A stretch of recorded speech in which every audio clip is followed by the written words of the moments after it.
Bismillahirrahmanirrahim. Qala al-muallif rahimahullah ta'ala wa nafa'ana Allah fi ulumihi fid dharain amin. Bismillahirrahmanirrahim. Lanjutannya masih di bab khauf ya. Jadi ngaji tasawuf itu Imam Ghazali ngebahas masalah takut kepada Allah itu beberapa bab. Ini al-bab tsani utawi yang bab kedua.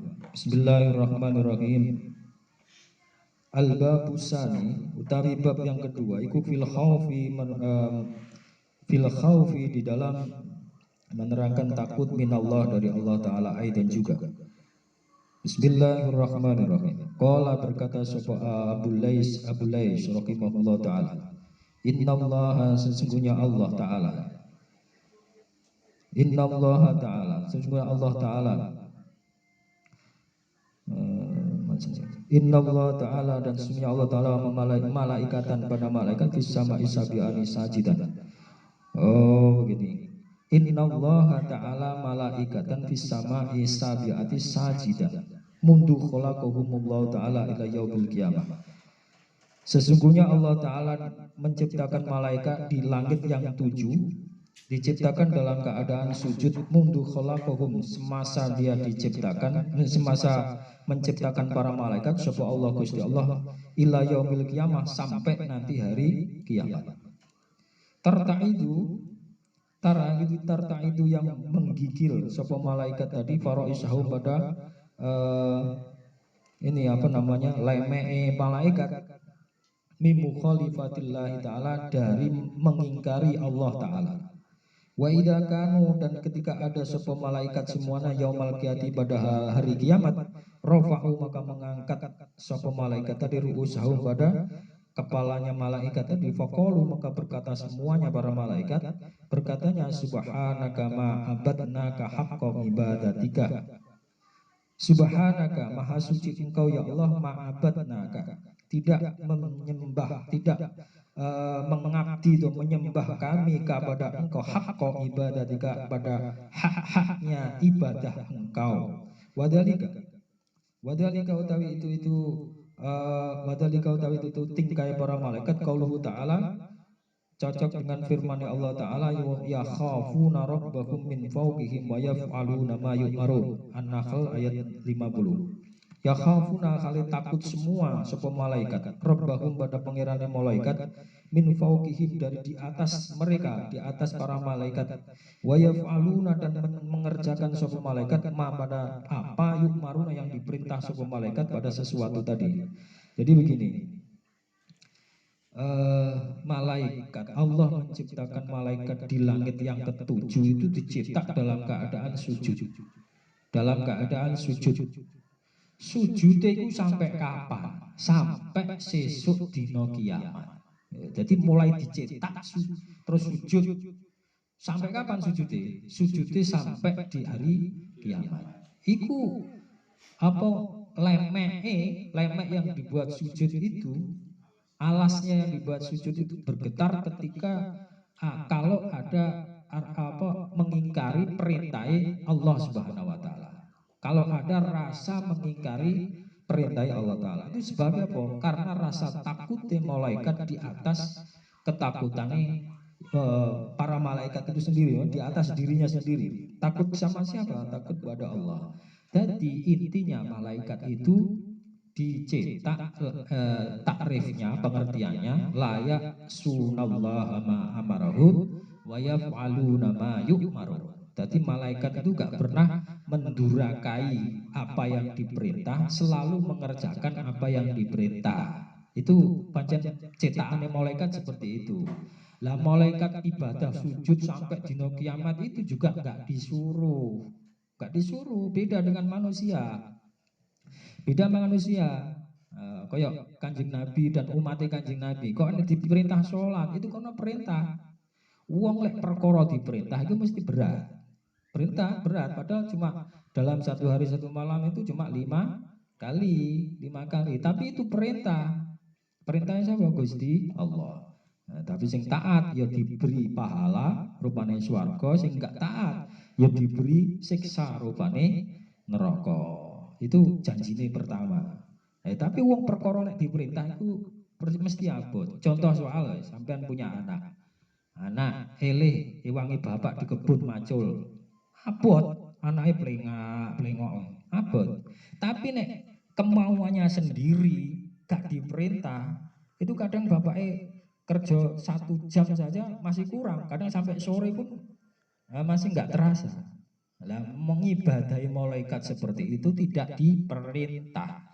Perkara nek diperintah itu mesti berat. Tapi apa namanya ada perintah semacam itu imbalannya sangat besar. Karena berat itu tadi. Imbalannya sangat besar. Rupanya apa? Kenikmatan surga. Jadi malaikat itu juga enggak seperti manusia yang soleh. Nanti dapat kenikmatan yang dirasa oleh orang soleh itu enggak. Ya pokoknya ya dicetak seperti itu.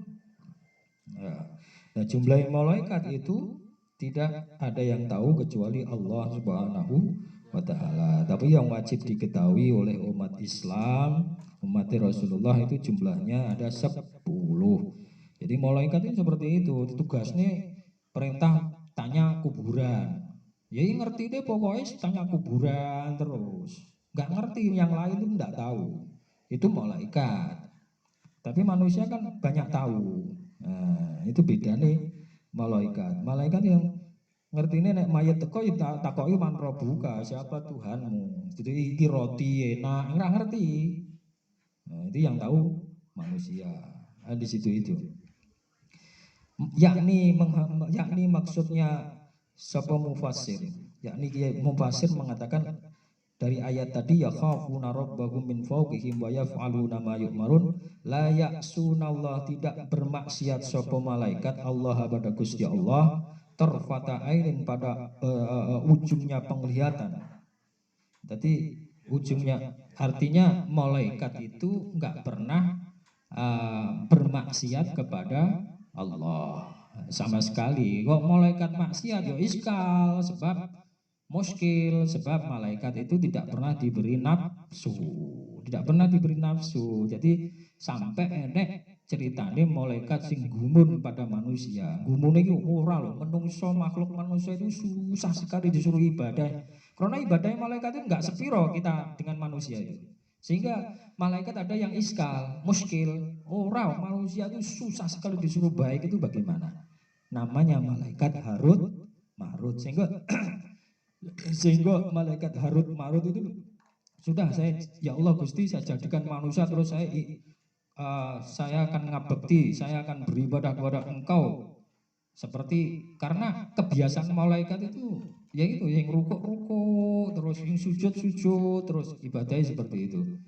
Nah, manusia kan nggak bisa, susah sekali disuruh baik aja susah. Nah, ada yang gumun seperti itu. Kamu karena Allah, kamu tidak dikasih nafsu. Manusia itu dikasih nafsu. Ya sudah Gusti, saya kasih nafsu sudah. Saya akan ibadah kepada Engkau seperti layaknya ibadahnya malaikat. Akhirnya apa? Dituruti karo Allah. Malaikat Harut Marut itu. Akhirnya dituruti, diturunkan ke dunia. Tiba dicoba oleh Allah, turun ke dunia itu melihat orang perempuan mandi. Coba, akhirnya nafsu ini tergoda. Akhirnya apa melaksanakan zina. Lah, ini gak kuat nempet nafsu nih. Itu. Akhirnya malaikat itu terus sang satu mengajarkan ilmu sihir. Nah, ilmu sihir itu sumbernya malaikat, tapi ditampani setan sing mimbo-mimbo jadi manusia. Itu di daerah mana? Di daerah Babylon atau daerah Irak sana. Makanya terkenal itu sana itu terkenal sihir yang paling tinggi. Nah, sihir itu yang mengajarkan pertama kali adalah malaikat Harut Marut itu. Ditampani apa setan sing mimbo jadi manusia. Nah, setan diajarkan pada manusia. Perkara lek digawe setan wis dadi rusak. Makanya sumbernya ya dari setan. Akhirnya malaikat itu salah. Sampai sekarang itu dijanji sama Allah, kamu ingin disiksa di akhirat nanti apa disiksa sekarang? Mintanya disiksa sekarang. Ada yang digantung antara langit dan bumi, itu malaikat Harut Marut itu. Itu guru-guru pengen jadi manusia, karena mengemasi manusia itu susah sekali, nggak seperti malaikat. Dan malaikat itu memang seperti itu, layak sunallah ma'amarakum bayafaluna marun. Tidak pernah bermaksiat kepada Allah sedikit pun dan selalu menjalankan perintah Gusti Allah, karena tidak diberi nafsu. Nah, ada manusia kok bisa soleh, bisa baik, itu karena memerangi hawa nafsunya sehingga unggul daripada malaikat. Itu di situ itu kelebihannya manusia, sehingga manusia pun dijanji karena kue taat ya diberi hadiah rupane surga, kalau enggak taat diberi siksa rupane neraka. Nah, ini orang-orang soleh yang menikmati surga itu tidak sama dengan kenikmatan yang diberikan kepada malaikat, karena ibadahnya itu tadi, ibadahnya malaikat yang seperti itu tidak disuruh, sedangkan manusia, umat-umat Kanjeng Nabi itu semua disuruh perkara lek disuruh itu mesti berat, tapi lek dilakoni ya jadinya orang unggul daripada malaikat. Omongannya wong nek soleh mesti derajatnya di atas malaikat, tapi nek gak soleh ya di bawah. Nah, makanya di bawah setan malah. Nah, karena manusia derajatnya tinggi-tinggi sekali di bawah malaikat, di atas malaikat. Nek rendah berarti di atas setan. Nah, di atas setan berarti sama dengan hewan, bahkan mungkin lebih rendah lagi. Karena asfala safilin, ya, summa rodatnahu asfala safilin. Kemudian saya kembalikan manusia itu dengan serendah-rendahnya, karena itu tadi, serendah-rendahnya itu ya pokoknya di bawah binatang. Karena dia itu tadi kalah dengan hawa nafsunya, sehingga lebih jelek daripada binatang, derajatnya binatang. Wallahu a'lam. Assalamualaikum warahmatullahi wabarakatuh. Waalaikumsalam.